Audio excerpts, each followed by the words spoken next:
കേരളമാകെ ഇപ്പോൾ ചർച്ച ചെയ്യുന്ന ഒരു വിഷയമാണ് ശബരിമലയിലെ സ്വർണ്ണക്കൊള്ള.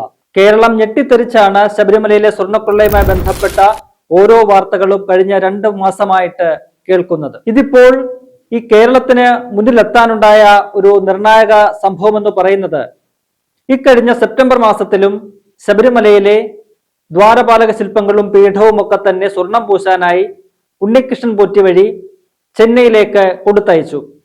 ഇതുമായി ബന്ധപ്പെട്ട് ശബരിമലയിലെ സ്പെഷ്യൽ കമ്മീഷണർ ഒരു റിപ്പോർട്ട് തയ്യാറാക്കി ഹൈക്കോടതിയിൽ കൊടുത്തു. അങ്ങനെ ഒരു റിപ്പോർട്ട് തയ്യാറാക്കി കൊടുക്കാൻ കാരണം ഈ പറയുന്ന ദ്വാരപാലക ശില്പങ്ങളും പീഠങ്ങളും ഒക്കെ സ്വർണം പൂശാനായിട്ട് ഇത്തവണ ചെന്നൈയിലേക്ക് കൊടുത്തയക്കുമ്പോൾ ഈ സ്പെഷ്യൽ കമ്മീഷണറുടെ അനുമതി വാങ്ങിയില്ല. അനുമതി വാങ്ങി വേണം ഇത് പുറത്തേക്ക് വിടാൻ. അതായത് ശബരിമലയിലെ അയ്യപ്പന്റെ എന്തെങ്കിലും വിഗ്രഹങ്ങൾ ഉൾപ്പെടെയുള്ള എന്തെങ്കിലും കാര്യങ്ങൾ ശബരിമലയിൽ നിന്നും സന്നിധാനത്തിന് പുറത്തേക്ക് കൊണ്ടുപോകണമെങ്കിൽ അതിന് നിരോധനമുണ്ട്, വിലക്കുണ്ട്. അത് ഹൈക്കോടതിയുടെ 2021 ഒരു ഉത്തരവുണ്ട്. ഒപ്പം തന്നെ നേരത്തെ ശബരിമല ദേവസ്വം മാനുവലിലും ഇക്കാര്യം പറയുന്നുണ്ട്. അപ്പോൾ ഇത് സ്പെഷ്യൽ കമ്മീഷണറെ അറിയിക്കാതെയാണ് ഇത്തരം ഒരു നീക്കം നടത്തിയത് എന്നത് ചൂണ്ടിക്കാട്ടി സ്പെഷ്യൽ കമ്മീഷണർ ഒരു റിപ്പോർട്ട് തയ്യാറാക്കി ഹൈക്കോടതിയുടെ ദേവസ്വം ബെഞ്ചിന് സമർപ്പിക്കുന്നു.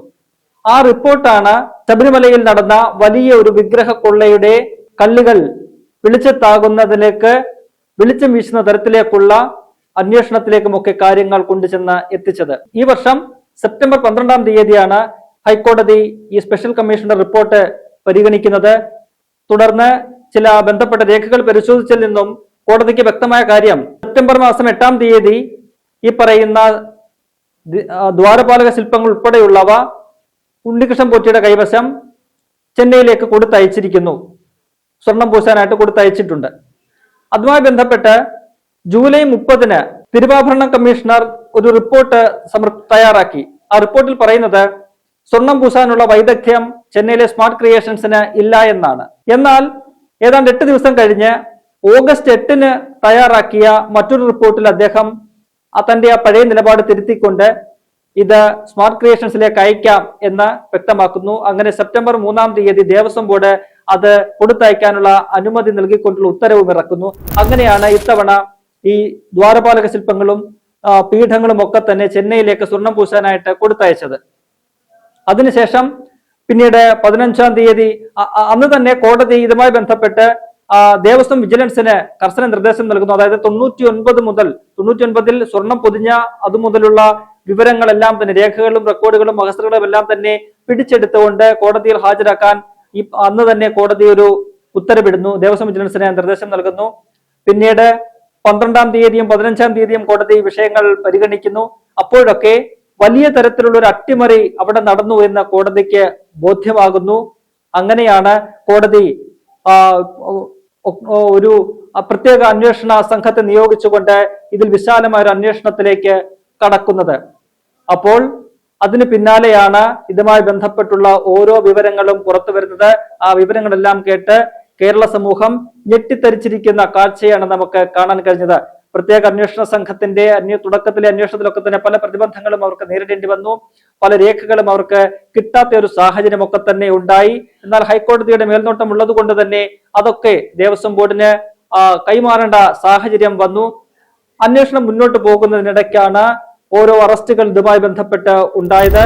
2 കേസുകളാണ് പ്രത്യേക അന്വേഷണ സംഘം ഇതുമായി ബന്ധപ്പെട്ട് രജിസ്റ്റർ ചെയ്തത്. ഒന്ന്, ശബരിമലയിലെ ശ്രീകോവിലിന്റെ കട്ടിളപ്പാളികൾ ഇളക്കിക്കൊണ്ടുപോയി അതിലെ സ്വർണം അടിച്ചുമാറ്റി അത് മോഷ്ടിക്കപ്പെട്ടു.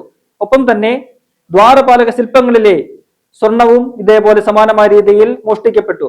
അങ്ങനെ ഈ 2ലും പ്രത്യേകം കേസുകൾ ഹൈക്കോടതി ഈ പ്രത്യേക അന്വേഷണ സംഘം രജിസ്റ്റർ ചെയ്താണ് അന്വേഷണം തുടങ്ങിയത്. 2 കേസിലും ഒന്നാമത്തെ പ്രതി എന്ന് പറയുന്നത് ഉണ്ണികൃഷ്ണൻ പോറ്റിയാണ്. സ്പോൺസറായിട്ട് ശബരിമലയിലെത്തി അവിടുത്തെ അയ്യപ്പന്റെ വിഗ്രഹങ്ങളും എല്ലാം തന്നെ കട്ടെടുത്തുകൊണ്ട് പോയ ഉണ്ണികൃഷ്ണൻ പോറ്റിയാണ് 2 കേസിലെയും ഒന്നാമത്തെ പ്രതി. ആദ്യം ഈ കേസിൽ അറസ്റ്റിലാകുന്ന വ്യക്തിയും ഉണ്ണികൃഷ്ണൻ പോറ്റി തന്നെയാണ്. അദ്ദേഹമാണ് ഈ 2 കേസുകളിലെയും ഒന്നാം പ്രതി. അദ്ദേഹത്തെ അറസ്റ്റ് ചെയ്തതിന് ശേഷം അദ്ദേഹത്തെ ചോദ്യം ചെയ്തതിൽ നിന്നുമാണ് പിന്നീടുള്ള ഓരോ അറസ്റ്റുകളും തെളിവുകളുടെ അടിസ്ഥാനത്തിൽ പ്രത്യേക അന്വേഷണ സംഘം നടത്തുന്നത്. രണ്ടാമതായിട്ട് ഈ കേസിൽ അറസ്റ്റിലായത് ശബരിമലയിലെ മുൻ അഡ്മിനിസ്ട്രേറ്റീവ് ഓഫീസർ ആയിരുന്ന മുരാരി ബാബുവാണ്. അദ്ദേഹത്തിനെതിരായ കുറ്റം എന്ന് പറയുന്നത് 2019 ഈ പറയുന്ന കട്ടിളപ്പാളികളൊക്കെ തന്നെ സ്വർണം പൂശാനായിട്ട് കൊണ്ടുപോകുമ്പോൾ അതിൽ ചെമ്പുപാളികൾ എന്ന് രേഖപ്പെടുത്തി, അത് മനഃപൂർവ്വം രേഖപ്പെടുത്തി എന്നതാണ് അന്വേഷണ സംഘം കണ്ടെത്തിയിരിക്കുന്നത്.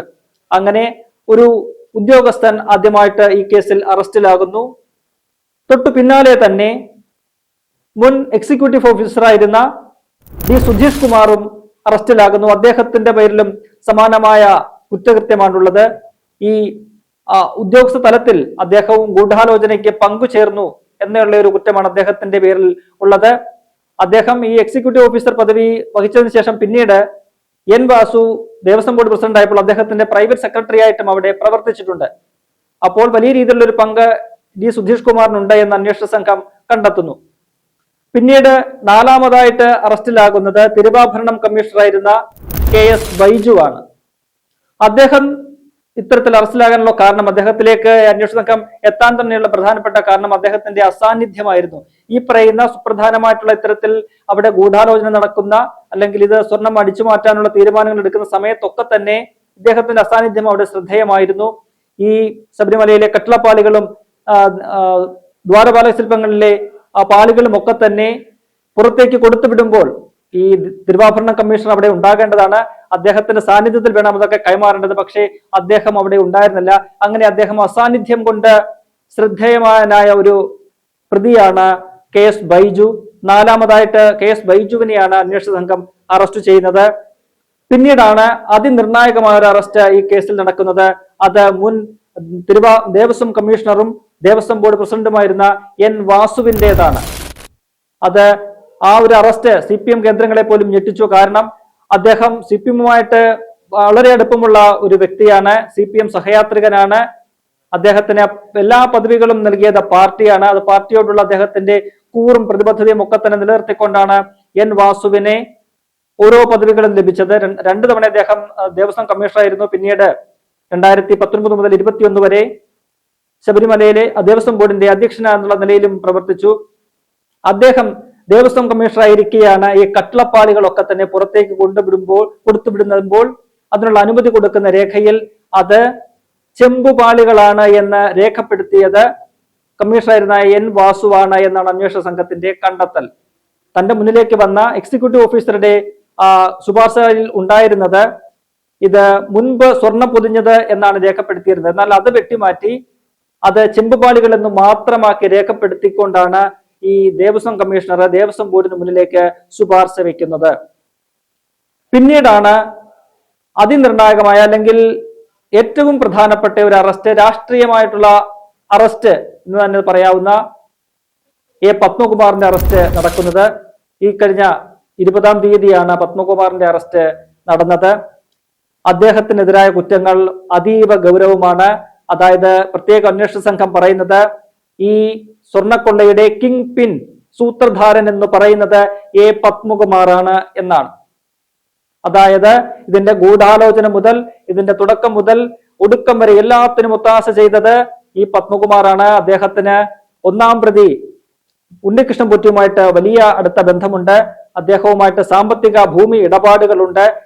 ഈ കൊള്ളയിൽ ഉണ്ണികൃഷ്ണൻ പോറ്റിയിൽ നിന്നും അദ്ദേഹത്തിന് സാമ്പത്തികമായിട്ടുള്ള വലിയ പ്രയോജനം ലഭിച്ചിട്ടുണ്ട് എന്ന് അന്വേഷണ സംഘം കണ്ടെത്തിയിട്ടുണ്ട്. മാത്രവുമല്ല, ഈ ശബരിമലയിലെ ദ്വാരപാലക ശില്പങ്ങളിലെയും കട്ടിളപ്പാളികളും ഒക്കെ തന്നെ സ്വർണം പൂശാനായിട്ട് കൊടുത്തുവിടുന്നതിനുള്ള ഒരു തീരുമാനം അത് ആദ്യമായിട്ട് ദേവസ്വം ബോർഡിൽ ദേവസ്വം ബോർഡ് യോഗത്തിൽ അവതരിപ്പിക്കുന്നത് A പത്മകുമാറാണ്. ഒപ്പം തന്നെ തന്റെ സ്വന്തം കൈപ്പടയിൽ അജണ്ട മിനിറ്റ്സിൽ അദ്ദേഹം ഈ വിഷയം രേഖപ്പെടുത്തുകയും മാത്രവുമല്ല ഇത് ചെമ്പുപാളികളാണ് എന്ന് സ്വന്തം കൈപ്പടയിൽ അദ്ദേഹം എഴുതുകയും ചെയ്തു എന്ന് അന്വേഷണ സംഘം കണ്ടെത്തിയിട്ടുണ്ട്. മാത്രവുമല്ല, അദ്ദേഹത്തിനെതിരെ നേരത്തെ അറസ്റ്റിലായ നിരവധി പ്രതികൾ N വാസു ഉൾപ്പെടെ, ഉണ്ണികൃഷ്ണൻ പോറ്റി, മുരാരി ബാബു, D സുധീഷ് കുമാർ, KS ബൈജു ഉൾപ്പെടെയുള്ള മുൻ പ്രതികളെല്ലാം തന്നെ പത്മകുമാറിനെതിരെ വലിയ രീതിയിലുള്ള തെളിവുകളായിട്ടുള്ള മൊഴികൾ നൽകിയിട്ടുണ്ട്. മാത്രവുമല്ല, പത്മകുമാർ ദേവസ്വം ബോർഡിന്റെ പ്രസിഡന്റായിട്ടിരിക്കെ അദ്ദേഹത്തിനൊപ്പം പ്രവർത്തിച്ച മറ്റുദ്യോഗസ്ഥരെയും ജീവനക്കാരുടെയും ഒക്കെ തന്നെ മൊഴികൾ രേഖപ്പെടുത്തി. അതിലൊക്കെ തന്നെ പറയുന്നത് ഉണ്ണികൃഷ്ണൻ പോറ്റിയുമായിട്ട് പത്മകുമാറിന് വലിയ അടുപ്പമുണ്ടായിരുന്നു, വലിയ സൗഹൃദമായിരുന്നു. ഉണ്ണികൃഷ്ണൻ പോറ്റിക്ക് എല്ലാവിധ യഥേഷ്ടമായിട്ടുള്ള ഒരു സ്വാതന്ത്ര്യം ശബരിമലയിൽ കൊടുത്തിരുന്നത് A പത്മകുമാറാണ് എന്ന മൊഴിയുണ്ട്. അത്തരത്തിൽ ശക്തമായ തെളിവുകളുടെ അടിസ്ഥാനത്തിലാണ് ഈ പറയുന്ന പത്മകുമാറിന്റെ അറസ്റ്റ് അന്വേഷണ സംഘം നടത്തുന്നത്. ആ റിമാൻഡ് റിപ്പോർട്ടിലൊക്കെ തന്നെ വളരെ ഗുരുതരമായിട്ടുള്ള കണ്ടെത്തലുകളാണ് രേഖപ്പെടുത്തിയിരിക്കുന്നത്. അങ്ങനെ 6 പേരാണ് ഈ കേസിൽ ഇതുവരെ അറസ്റ്റിലായിരിക്കുന്നത്. ഇനി അതിനിർണായകമായിട്ടുള്ള അറസ്റ്റുകൾ ഉണ്ടാകാനുള്ള സാധ്യത നമുക്ക് തള്ളിക്കളയാനില്ല. അറസ്റ്റിലാകാൻ സാധ്യതയുള്ളവർ എന്ന് പറയുന്നത് ഇനിയിപ്പോൾ അടുത്തത് എസ് ജയശ്രീ എന്ന് പറയുന്ന മുൻ ദേവസ്വം ബോർഡ് സെക്രട്ടറിയാണ്. അവരും സമാനമായ രീതിയിൽ ഈ ഗൂഢാലോചനകൾക്ക് ഒത്താശ ചെയ്തു. ഈ സ്വർണ്ണപ്പാളികൾ എന്നുള്ളത് തിരുത്തി ചെമ്പുപാളികളാക്കി മാറ്റാൻ, പ്രത്യേകിച്ചും ദ്വാരപാലക ശില്പങ്ങളിലെ സ്വർണം അത് പുറത്തേക്ക് കൊണ്ടുപോകുമ്പോൾ അത് ചെമ്പുപാളികൾ എന്ന് തിരുത്തി എഴുതിയത് ജയശ്രീയാണ് എന്നാണ് അന്വേഷണ സംഘത്തിന്റെ കണ്ടെത്തൽ. അവർ കേസിൽ 4ാം പ്രതിയാണ്. അവരുടെ മുൻകൂർ ജാമ്യാപേക്ഷയൊക്കെ പത്തനംതിട്ട സെഷൻസ് കോടതിയും പിന്നീട് ഹൈക്കോടതിയും തള്ളിയിരിക്കുകയാണ്. അതുകൊണ്ട് തന്നെ എസ് ജയശ്രീയുടെ അറസ്റ്റ് ഇനി ഏത് സമയവും ഉണ്ടാകാം. അടുത്ത മറ്റു 2 പേർ എന്ന് പറയുന്നത് KP ശങ്കർദാസും N വിജയകുമാറുമാണ്. ഈ 2 പേരും മുൻ ദേവസ്വം ബോർഡ് അംഗങ്ങളാണ്. അതായത് ഇപ്പോൾ അറസ്റ്റിലായിരിക്കുന്ന മുൻ Devaswom board president A Padmakumar, അദ്ദേഹത്തിന്റെ ഭരണസമിതിയിലെ അദ്ദേഹത്തോടൊപ്പം പ്രവർത്തിച്ച 2 അംഗങ്ങളാണ് ഈ ശങ്കർദാസും ഒപ്പം തന്നെ വിജയകുമാറും. അവരും ഒത്തുചേർന്നുകൊണ്ടാണ് ഇത്തരം ഒരു നീക്കത്തിലേക്ക് പോയിരിക്കുന്നത് എന്നൊരു സംശയം അന്വേഷണ സംഘത്തിനുണ്ട്. ഇവരെ നേരത്തെ ചോദ്യം ചെയ്തിരുന്നു. ഇനി പത്മകുമാറിനെ വീണ്ടും ചോദ്യം ചെയ്യുമ്പോൾ ഇവർക്കെതിരായ മൊഴികൾ വല്ലതും ലഭിച്ചാൽ ഈ ശങ്കർദാസും ഈ പറയുന്ന വിജയകുമാറും അറസ്റ്റിലാകാനുള്ള എല്ലാ സാധ്യതകളും നമുക്ക് മുന്നിലുണ്ട്. ഇത്രയും കഴിഞ്ഞു കഴിഞ്ഞാൽ ഏറ്റവും നിർണായകമായ ഒരു ചോദ്യം, അല്ലെങ്കിൽ കേരളം ആകാംക്ഷയോടെ കാത്തിരിക്കുന്ന ഒരു കാര്യമെന്ന് പറയുന്നത് ഈ കേസിൽ കേരള രാഷ്ട്രീയത്തെ തന്നെ ഞെട്ടിച്ചുകൊണ്ടൊരു അറസ്റ്റ് ഉണ്ടാകുമോ എന്നതാണ്. അതായത് A പത്മകുമാർ മുൻപ് ഈ വിവാദത്തിന്റെ ഒക്കെ തുടക്കകാലത്ത് അദ്ദേഹം പറഞ്ഞിരുന്നത്, നമ്മൾ ദൈവങ്ങളെ പോലെ ദൈവതുല്യം കാണുന്നവരൊക്കെ ഇതിന് പിന്നിലുണ്ട് എന്ന് കണ്ടാൽ നമ്മൾ എന്ത് ചെയ്യും എന്ന് അദ്ദേഹം ഒരു ചോദ്യം ചോദിച്ചപ്പോൾ അദ്ദേഹം ഈ പറഞ്ഞ ദൈവതുല്യനായ വ്യക്തി ആര് എന്ന ഒരു ചോദ്യം അവശേഷിക്കുന്നുണ്ട്. അത് മുൻ ദേവസ്വം മന്ത്രിയായ കടകംപള്ളി സുരേന്ദ്രനിലേക്ക് നീളുമോ എന്ന ഒരു സംശയമാണ് ഉയരുന്നത്. കാരണം അദ്ദേഹത്തെ സംശയമുന്നിൽ നിർത്തുന്ന ചില മൊഴികൾ അന്വേഷണ സംഘത്തിന് ലഭിച്ചിട്ടുണ്ട്. അതിൽ പ്രധാനപ്പെട്ടതെന്ന് പറയുന്നത് A പത്മകുമാറിന്റെ ഒരു മൊഴിയാണ്. അദ്ദേഹം പറയുന്നത് ഈ പറയുന്ന ശബരിമലയിലെ സ്വർണ്ണപ്പാളികളൊക്കെ തന്നെ പുറത്തേക്ക് കൊടുത്തുവിടാൻ അല്ലെങ്കിൽ സ്വർണം പൂശാനുള്ള തീരുമാനം എടുത്തത് ദേവസ്വം ബോർഡ് ഒറ്റയ്ക്കല്ല, ദേവസ്വം ബോർഡിന് മുന്നിലേക്ക് അല്ലെങ്കിൽ ഉണ്ണികൃഷ്ണൻ പോറ്റി ഇത്തരം ഒരു ആവശ്യം ദേവസ്വം വകുപ്പിന് മുന്നിൽ വെച്ചിരുന്നു. അതിന്റെ അടിസ്ഥാനത്തിലാണ് ദേവസ്വം ബോർഡ് ഈ വിഷയം പരിഗണിച്ചത് എന്ന് അദ്ദേഹം പറയുന്നപ്പോൾ അന്നത്തെ ദേവസ്വം മന്ത്രിയായിട്ടുള്ള കടകംപള്ളി സുരേന്ദ്രനിലേക്ക് ഈ അന്വേഷണം എത്തുമോ അല്ലെങ്കിൽ അദ്ദേഹത്തെ ചോദ്യം ചെയ്യാൻ വിളിപ്പിക്കുമോ എന്നത് ആകാംക്ഷയോടെയാണ് രാഷ്ട്രീയ കേരളം നോക്കിക്കാണുന്നത്. ഒപ്പം തന്നെ ഇപ്പോൾ ചുമതല ഒഴിഞ്ഞ Devaswom board president PS Prashanth, അദ്ദേഹത്തിന്റെ കാലത്തും ഇപ്പറയുന്നത് പോലെ ക്രമവിരുദ്ധമായിട്ട് ഈ സ്വർണം പൂശൽ നടന്നിട്ടുണ്ട്. അദ്ദേഹവും SITയുടെ റഡാറിലുണ്ട്. അതുകൊണ്ട് അത്തരത്തിലുള്ള പലരും ഈ കേസിൽ ഇനിയും അറസ്റ്റിലാകാനുള്ള സാധ്യതകളാണ് കേരളത്തിന് മുന്നിൽ ഇപ്പോൾ തെളിഞ്ഞു നിൽക്കുന്നത്.